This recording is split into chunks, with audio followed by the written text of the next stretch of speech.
When Prodigy Rooter and Drain first visits your home, the first thing we do is get a visual on the problem.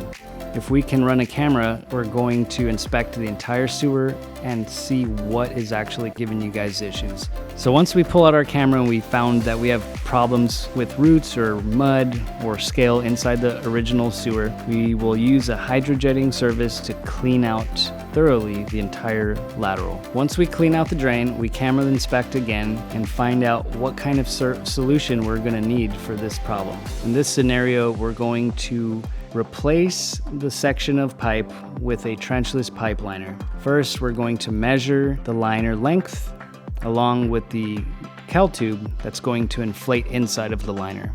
Next, we're going to saturate the liner tube with the UV resin. Once it's saturated, we're going to do our wet out process. Now this completely spreads evenly the resin across the entire length of the liner tube. Next, we will roll all of the cowl tube and the liner tube inside of the drum and get it prepared for inversion.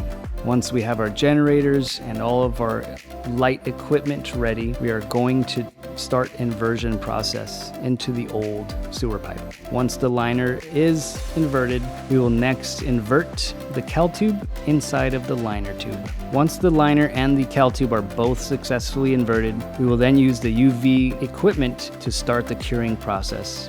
After the UV cure heads have completely gone from one end to the other, now it's a cool down time and let it completely harden. This will normally take about 20 minutes based on a 100-foot length to cure, and we add another 20 minutes of cool down time to allow it to stay in place. After the proper cure time is complete, now it's time to pack up. After the cowl tube is pulled out, after waiting for a 20-minute cool down time, we then cut any excess liner that is sticking out of the original pipe and then reconnect a new clean out.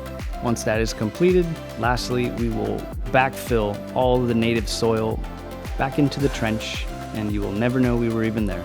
Now that we have completed this process, you have a fully new sewer lateral from the entry point all the way down to its exit point. The inversion process typically takes about a half a day. We can work in all types of weather, different climates, and different environments. If you have any sewer or drain problems, make sure to remember, call Prodigy Rooter and Drain for all your sewer and drain cleaning needs.